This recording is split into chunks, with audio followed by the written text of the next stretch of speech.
What if everything you've been desperately chasing has been quietly waiting for you to simply stand still?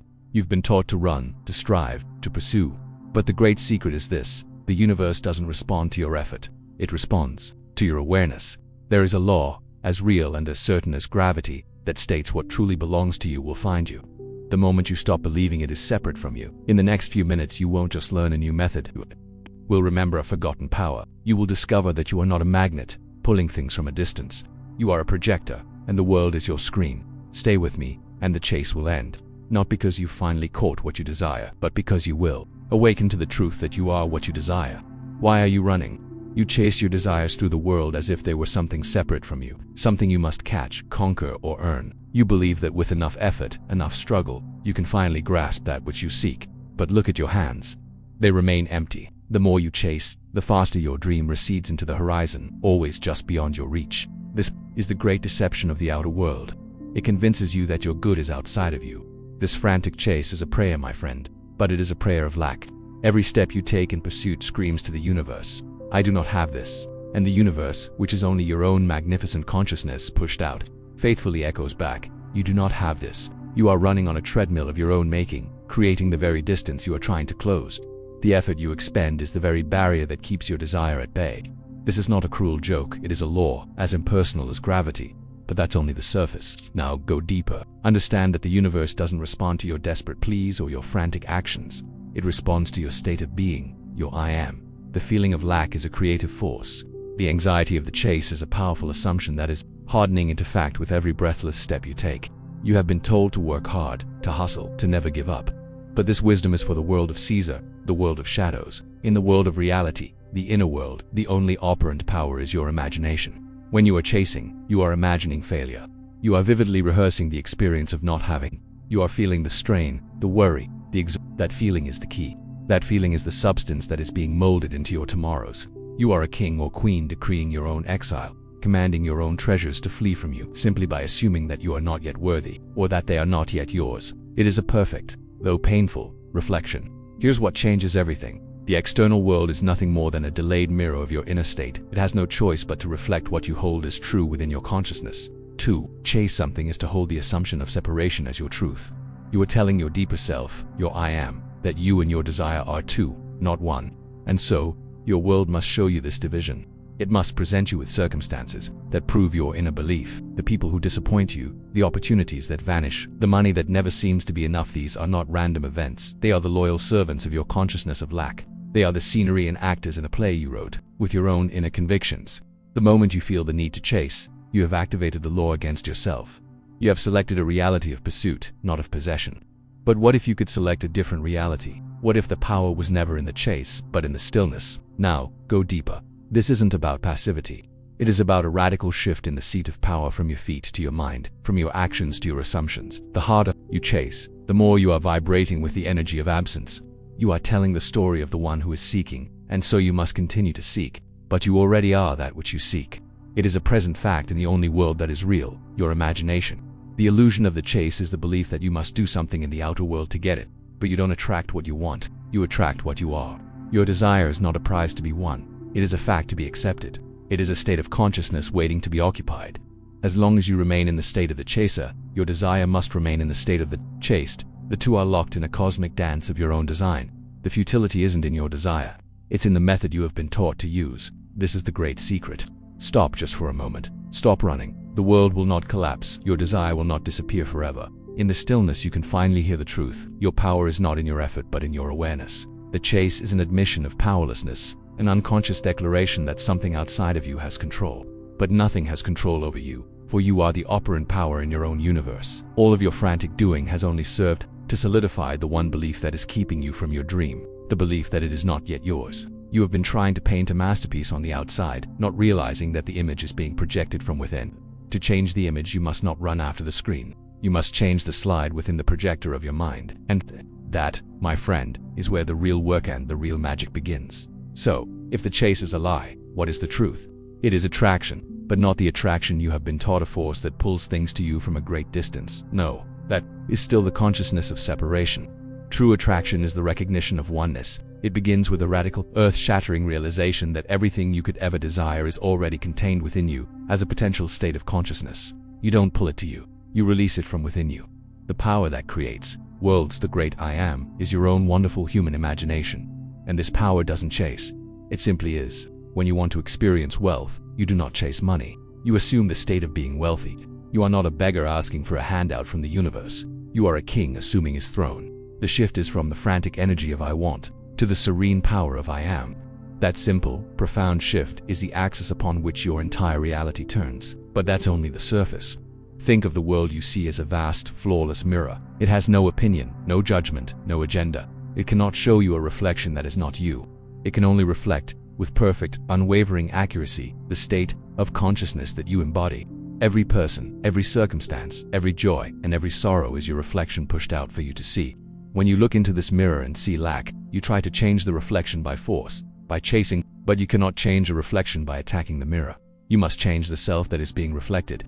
Your inner world is the only cause, the outer world is only the effect. There is no one to change but self. Once you accept this, not as a theory but as a living reality, the frantic need to manipulate the world outside of you simply falls away. You realize that the only person you have ever been dealing with is yourself. The power has been inside you all along. Here's what changes everything. Your feelings and mental states are the true creative forces. They are the artist's hands that sculpt the raw material of pure awareness into the experience you call your life.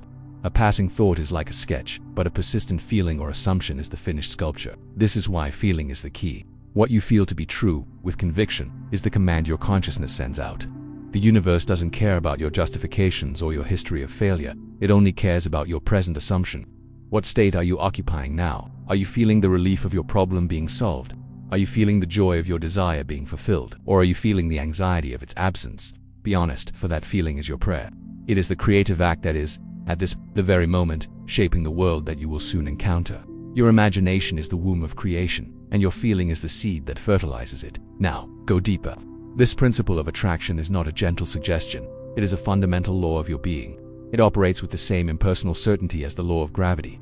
Like attracts like. A state of consciousness can only attract circumstances that correspond to itself. A consciousness saturated with the feeling of success cannot, by its very nature, experience sustained failure. It would be a contradiction in the law. A consciousness steeped in the feeling of being loved cannot experience perpetual rejection. The universe is not random. It is a harmonious, though sometimes mysterious, ordering of energy. Your dominant inner state is a vibrational signature, a unique frequency that you broadcast. The world in turn must arrange itself to match that frequency. It has no choice. This is why you cannot have one thing while being conscious of being its opposite. To experience abundance, you must be the consciousness of abundance. This changes not just your actions but your very identity. You must stop seeing yourself as a small, powerless being in a vast, indifferent universe. You are the center of your own universe, and its circumference is defined by your own awareness. Your consciousness is the only reality, the operant power that selects, shapes, and brings forth worlds. So, the question is no longer how can I get what I want? The question becomes, who do I choose to be? For in selecting your state of being, you select your world. You don't have to build bridges to your desires. You simply have to occupy the state, the feeling of already being there. But how does one inhabit a reality that the senses deny? How do you feel what is not yet seen? This is not just a change in thinking. It is a change of worlds, and it is done through the divine art of assumption. How, then, do you feel what your senses deny? You do it through the most glorious and misunderstood of all your faculties, your imagination. You must begin living in the end. This is not about pretending or playing make-believe. It is a profound act of spiritual occupancy. It means you must move into the state of your wish fulfilled, right now, in your imagination. You stop thinking of your desire and start thinking from it. If you desire security, you no longer think, I wish I were secure. Instead, you ask yourself, how would I be thinking, feeling, and seeing the world now that I am secure? You go to the end of the journey. You feel the profound relief, the quiet confidence, the deep peace that comes with the fulfillment of your desire. This inner world is not a fantasy, it is the blueprint. You are not escaping reality, you are creating it. This feeling, this state, of the wish fulfilled, is the new home you must learn to inhabit. But that's only the surface. Your five senses are tyrants. They bind you to a world that is already old, a world that is merely the hardened residue of past assumptions. The world you see today was created by the consciousness you held yesterday. To look at your current circumstances and believe they are the final reality is to condemn yourself to repeat the past indefinitely. Your imagination, however, is the gateway to the real world, the timeless realm where all things exist as potential. you must make a choice. Will you give your loyalty to the dead world of your senses, or to the living world of your imagination? To live in the end is to dare to believe your imagination over the evidence of your senses. It is a rebellion against the tyranny of fact. It is closing your eyes to the world of Caesar so you can open your inner eye to the kingdom of heaven, which is within you. This requires a courage you may not have known you possess. Here's what changes everything. The tool for this rebellion is called assumption. To assume is to accept as true what your reason and senses deny. An assumption, though false to the outer world, if persisted in, will harden into fact. This is the great secret of all creation. So, how is it done? In the quiet of your room, you relax.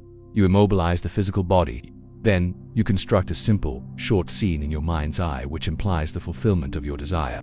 Do not visualize the process of getting it. Visualize a scene that takes place after you have it. Are you seeking marriage? Feel the simple sensation of a wedding ring on your finger. Are you seeking success?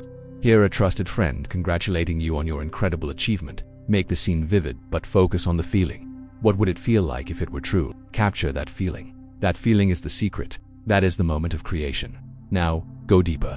A single act of assumption is powerful, but it is persistence that makes you a master. A single visit to this new state is a pleasant daydream, but to live there, that is creative power. You must return to your scene, to your feeling, night after night, until it takes on the tones of reality. During the day, the world will shout at you, showing you evidence to the contrary.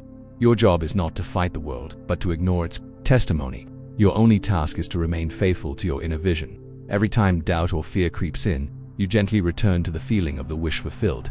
This is a mental diet. You stop feeding your mind with thoughts of lack and fear, and you feed it only with the reality of your assumption. This persistence, this mental fidelity, is what impresses your subconscious mind. And once the subconscious is impressed, it will move heaven and earth to make your assumption a visible, tangible reality.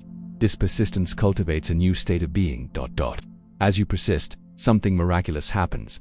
The desperate wanting, the anxious craving, begins to fade away. It is replaced by a quiet, serene confidence, a knowing.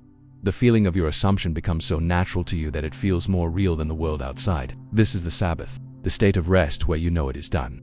You no longer feel the need to strive or check for results because you have already experienced the reality of it within. You have successfully planted the seed, and you know, with a conviction that transcends all logic, that it will grow. But here lies a paradox that confuses many. Once you have truly assumed the end, a strange and wonderful indifference sets in. And this, my friend, is the secret to allowing your manifestation to unfold effortlessly. This state of indifference is the most misunderstood part of the law, yet it is the surest sign that your creative act is complete. This is not the cold indifference of apathy or resignation. It is not giving up on your desire.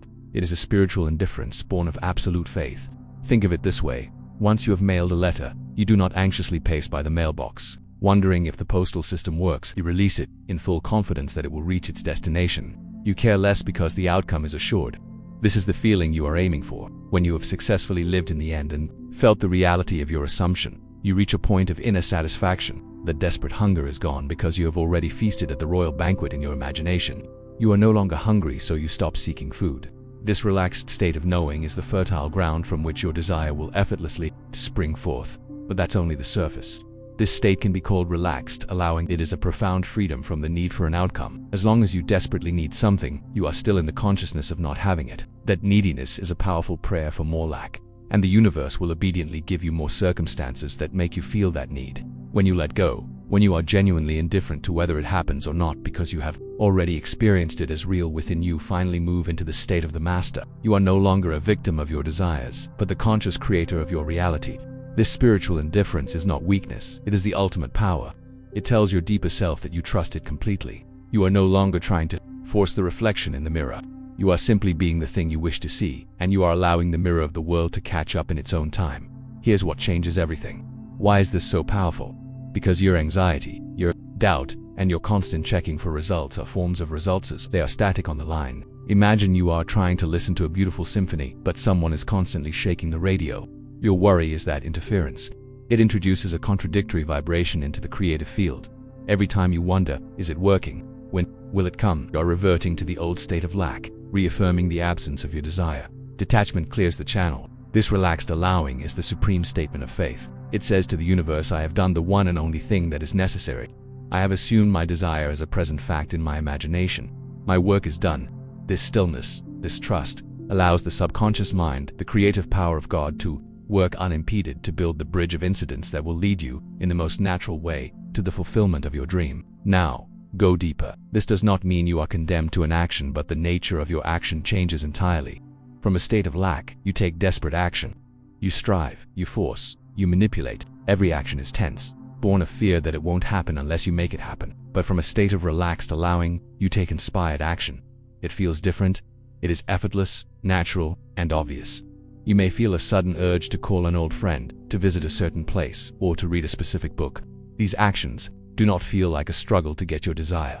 They feel like the natural activities of the person you have already become in your imagination. You act not to make it so, but because it is so. You are moving under the compulsion of a master plan that is unfolding from within you. This is how the bridge of incidents appears in your life, not as a series of difficult chores, but as the path that unfolds gracefully before you. This serene state is your fortress.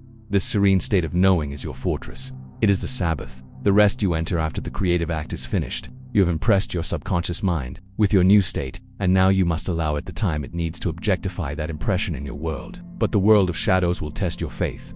The time lag between your inner assumption and its outer fulfillment is the final trial for every student of this law. So how do you hold this state of relaxed allowing when the days turn into weeks, and the mirror of the world still shows you the old reflection? This requires the final discipline of the master, a persistence that is not anxious but peacefully and stubbornly expectant. It is the art of trusting the unseen reality more than the seen.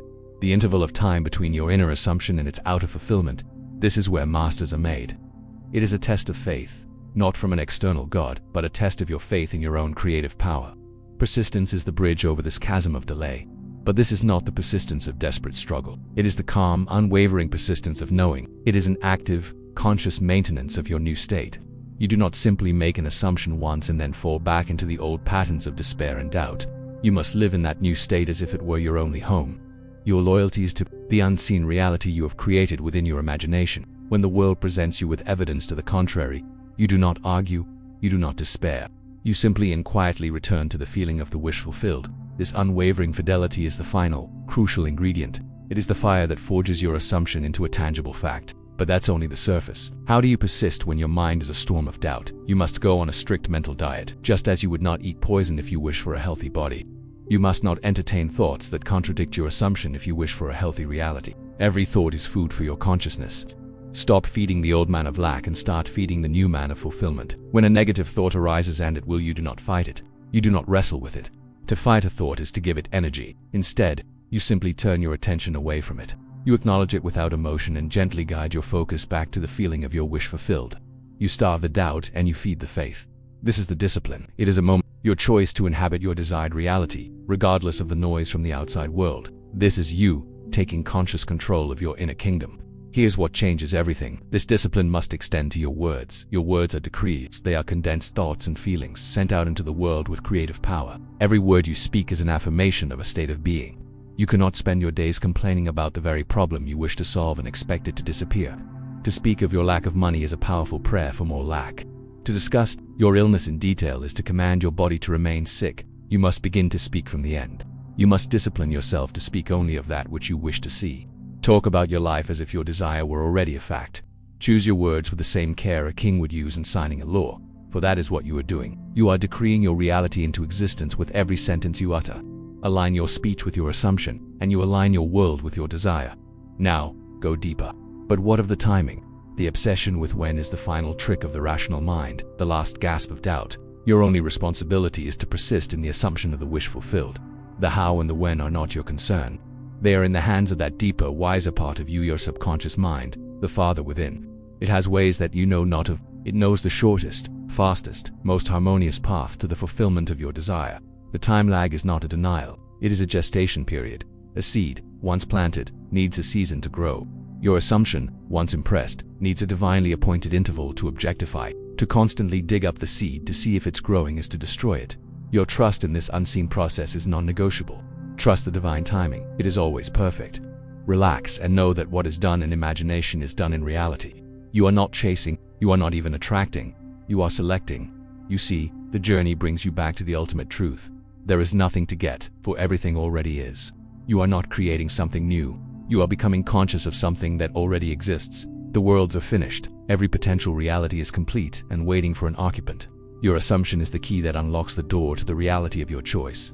You are not a puppet of fate. You are not a victim of circumstance. You are the operant power. You are the dreamer of your dream, the consciousness that selects, animates, and experiences reality. All power, all cause, all substance is within you. Now, the chase was an illusion. The power is in your stillness, in your knowing, in your simple, profound assumption. You already are that which you seek. The choice was, and always will be yours. The running is over. You are not chasing life anymore. You are life, assuming its next glorious form. So, the only question that matters is, what feeling of the wish fulfilled will you make your home tonight? Let me know in the comments below. What state did you just step into? If this has awakened something in you, subscribe and turn on notifications because the journey doesn't end here. It only goes deeper. The next video is waiting to reveal the power of your inner speech. Click it now and become the master of your inner world.